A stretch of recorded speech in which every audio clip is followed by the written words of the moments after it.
We arrived at the Israeli bridgehead north of the Great Bitter Lake just as Gerald Seymour and his camera crew returned from the Western Front.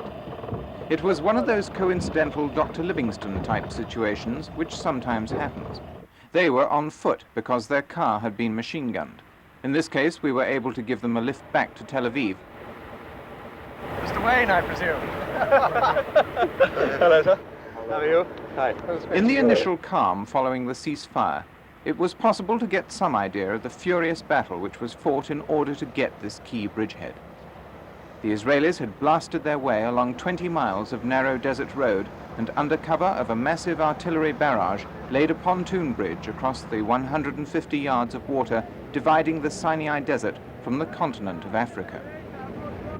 In purely military terms, it was a brilliantly conceived plan. The Israelis managed to achieve complete tactical surprise and with an armored brigade smashed their way through a much larger Egyptian armored division. On paper, at least, it was an idea which couldn't possibly have worked, and in this case it probably wouldn't have worked had it not been for the fact that the Egyptians made a great tactical blunder. They brought the bulk of their reserve forces across the canal to the east bank.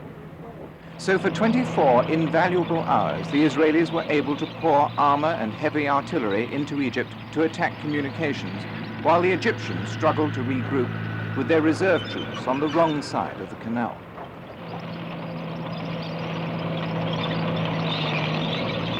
By the time they were able to mount a counterattack, there were too many Israelis to dislodge.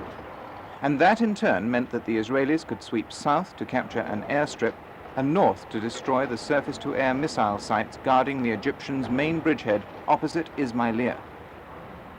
That meant that the main Egyptian force was unprotected from the fury of the Israeli Air Force. So since yesterday, the Egyptians had been awaiting the inevitable full-scale frontal attack on Ismailia, a battle which would have been the biggest of its kind to be fought since World War II, and in which the slaughter would inevitably have been terrible. The ceasefire came just in time to save both armies from that decisive fight, but for some, it came too late.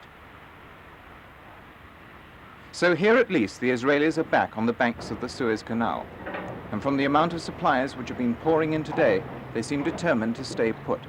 Christopher Wain, News at 10 on the Suez Canal.